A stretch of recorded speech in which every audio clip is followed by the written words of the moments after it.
NCP के merger को लेकर शरद पवार का बड़ा बयान यहां पर सामने आया। उनकी तरफ से कहा गया है कि दो राष्ट्रवादी एक साथ आए, यह अजीत की इच्छा थी। ये उनकी तरफ से ये प्रतिक्रिया सामने आई है। देखिए, लगातार एनसीपी को लेकर उसकी दिशा क्या रहने वाली है, इसको लेकर लगातार सवाल खड़े हो रहे हैं। शरद पवार का यह बयान सामने आया। उन्होंने कहा है कि अजीत की इच्छा पूरी हो, यही हमारी भी इच्छा है।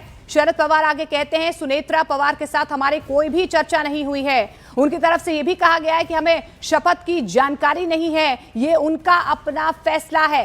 तो एनसीपी के मर्जर को लेकर यहां पर शरद पवार का बड़ा दावा सामने आया है। प्रीति सोमपुरा ज्यादा जानकारी के साथ हमारे साथ जुड़ रही है। प्रीति, इस बयान के क्या कुछ मायने निकाले हम?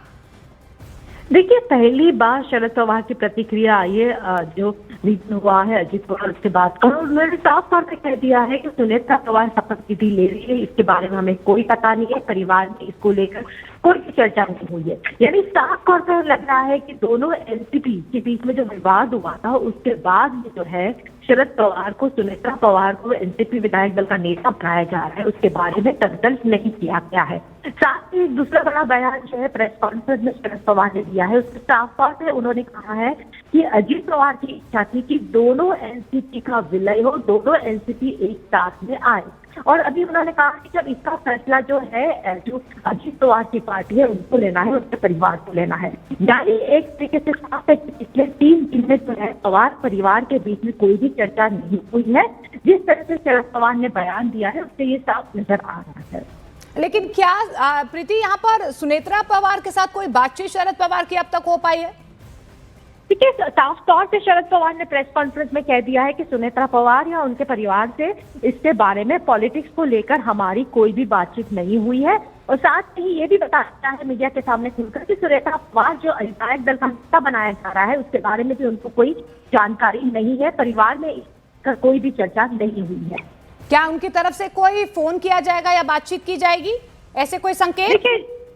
देखिए, पटेल के द्वारा जो जानकारी मिलती, कल भी उन्होंने मीडिया को बताया था, सुनील तटकरे ने भी बताया था, उन्होंने साफ तौर पर यही कहा था कि 2 बजे एनसीपी विधायक दल बैठक होगी। और कल रात को पार्थ पवार, जय पवार और सुनेत्रा पवार कल रात को बारामती से निकलकर कल देर रात मुंबई पहुंच चुके हैं। और अब से बजे जो विधायक दल की मीटिंग होगी, वो हो सकता है कि इसके बीच में जो है दोनों पवार परिवार के बीच में, इसके बीच में टेलीफोन पे बातचीत और उनको शरद पवार को कि सुनेत्रा पवार को जो है विधायक दल का नेता बनाया जा रहा है। शुक्रिया प्रीति, फिलहाल इस तमाम जानकारी के लिए।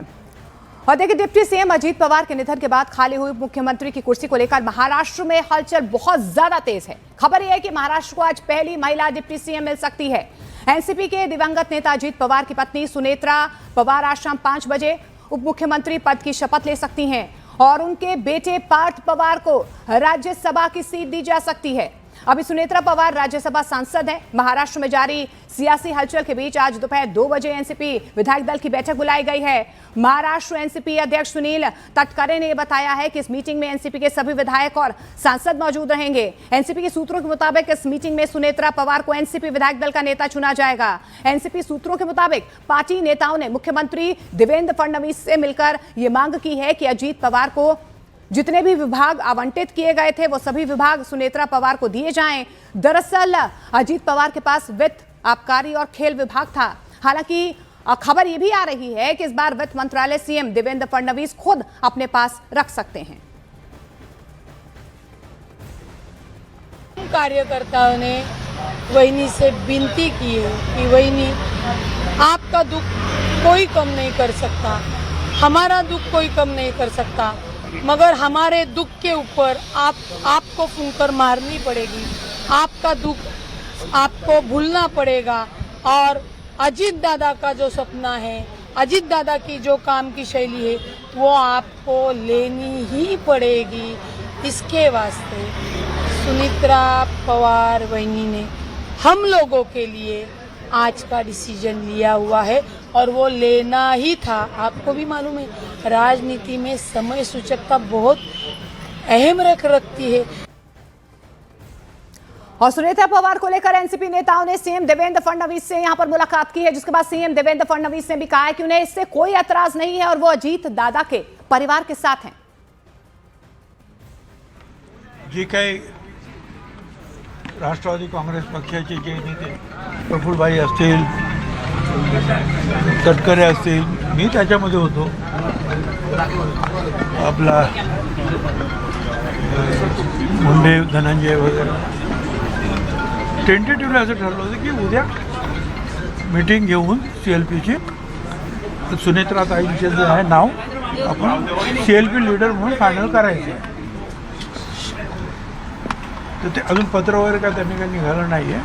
कशासाठी थांबलेत, कारण कदाचित जे आहेत दुखवटा वगैरे असतो, सूतक असतो, मग 3 दिवसानंतर ते बाहेर पडणार का 10 दिवसानंतर सम टेक्निकल काहीतरी प्रॉब्लेम आहे. आणि स्वतः तटकरे आणि प्रफुल्लभाई त्याच्यामध्ये लक्ष घालत आहे. काय पण बाकी सगळं ठरलं तर बघू आता काय होतं. 1-2 तासामध्ये आपल्याला कळेल.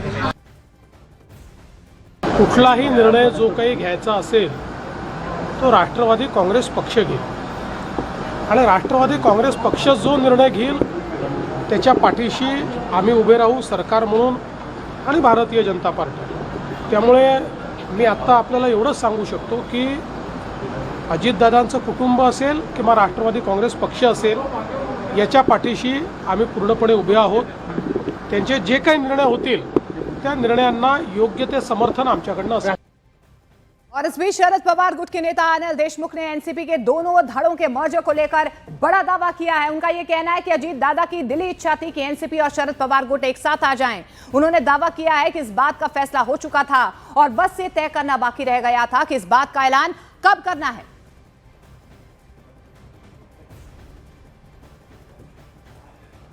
असं आहे म्हणून म्हटलं की त्या पूर्ण पवार परिवाराची एकदा बैठक झाल्यानंतर जो कोणी निर्णय होईल त्या निर्णयामध्ये ठरलं की सुनेत्रा वहिनींना करायचं, तर आनंदाची गोष्ट आहे. एकत्र दोन्ही पक्ष अजितदादांची जी इच्छा होती ती पूर्ण झाली पाहिजे.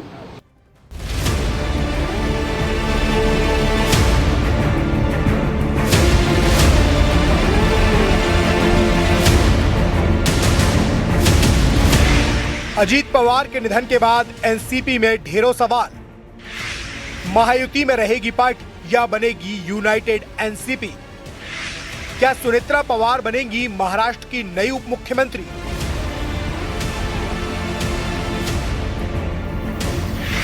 अजीत पवार के निधन के बाद महाराष्ट्र की राजनीति में बड़े भूचाल के संकेत सामने आ रहे हैं.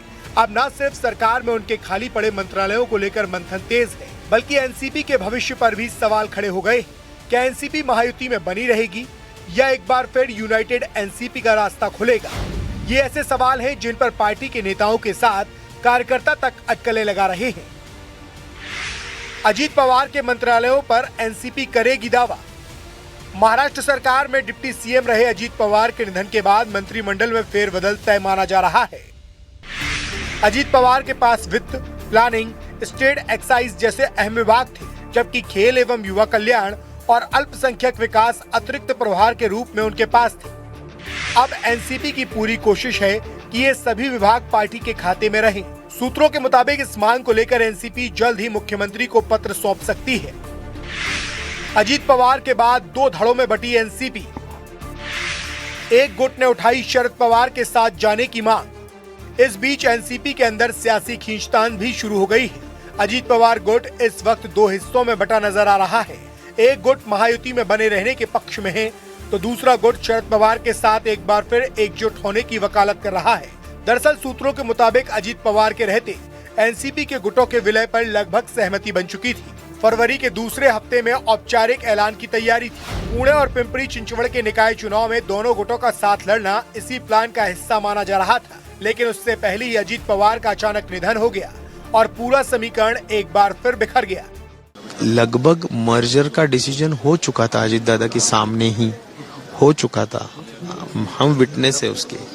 लास्ट मीटिंग्स भी हो चुकी थी. अभी हम तुतारी के ऊपर बहुत कम जगह लड़ रहे हैं, इसलिए ज़्यादातर घड़ी पे ही हम लड़े हैं. तो ये उनके सभी लोगों के मान्यता से ये सब कुछ हुआ था.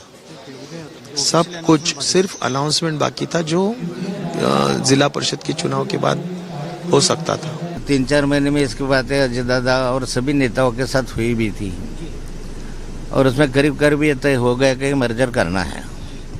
मर्जर करने के पहले ये भी तय हुआ कि अभी जो लोकल बॉडी इलेक्शन हुए वो चल रहे हैं, ये लोकल बॉडी इलेक्शन में घड़ी से लेकर हम लोग लड़ेंगे, ऐसा तुतारी का कहना था, मतलब शरद पवार गुट का कहना था। दोनों का मिलना ऐसा कि घड़ी पे लड़ो। भी जब एक साथ आना ही है तो घड़ी पे इलेक्शन लड़ो। कौन बनेगा महाराष्ट्र का नया डिप्टी सीएम? क्या सुनेत्रा पवार संभालेंगी पति की विरासत? चर्चा इस बात की भी है कि क्या सुनेत्रा पवार को कोई बड़ी जिम्मेदारी दी जाएगी? क्या वो डिप्टी सीएम बनेंगी या फिर परिवार के अंदर पॉलिटिकल रीयूनियन का रास्ता खुलेगा? ननद भाभी यानी सुनेत्रा पवार और सुप्रिया सुले के साथ आने की अटकलें भी तेज हैं। अजीत दादा पवार जी का अचानक जाना ये केवल उनके राजनीतिक दल की नहीं बल्कि महाराष्ट्र राज्य की बहुत बड़ी क्षति हुई है। अब अगला उप मुख्यमंत्री उनके दल से कौन होगा ये उनके दल का निजी फैसला है। हालांकि बीजेपी चाहती है कि एनसीपी महायुति में बनी रहे। सूत्रों की माने तो एनसीपी के अलग होने से सरकार पर सीधा खतरा नहीं होगा, लेकिन एकनाथ शिंदे की शिवसेना का दबदबा और बढ़ जाएगा, जो बीजेपी नहीं चाहती। महाराष्ट्र के डिप्टी सीएम अजीत दादा पवार के निधन के बाद कई सवाल खड़े हो रहे हैं। सवाल ये खड़ा हो रहा है कि आखिरकार महाराष्ट्र का डिप्टी सीएम कौन होगा। सवाल ये खड़ा हो रहा है कि आखिरकार महाराष्ट्र का फाइनेंस मिनिस्टर कौन होगा। सवाल ये खड़ा हो रहा है कि जो दो एनसीपी मिलने वाले थे आखिरकार उनका मर्जर हो पाएगा या नहीं हो पाएगा। ये कुछ ऐसे सवाल हैं जिनका जवाब फिलहाल किसी के पास नहीं है, लेकिन सूत्रों से जानकारी मिल रही है कि इन सवालों के पीछे बताया जा रहा है कि अजीत दादा पवार की पत्नी सुनेत्रा पवार और उनके बेटे पार्थ पवार को आने वाले दिनों में महाराष्ट्र सरकार में एक बड़ा स्थान मिल सकता है।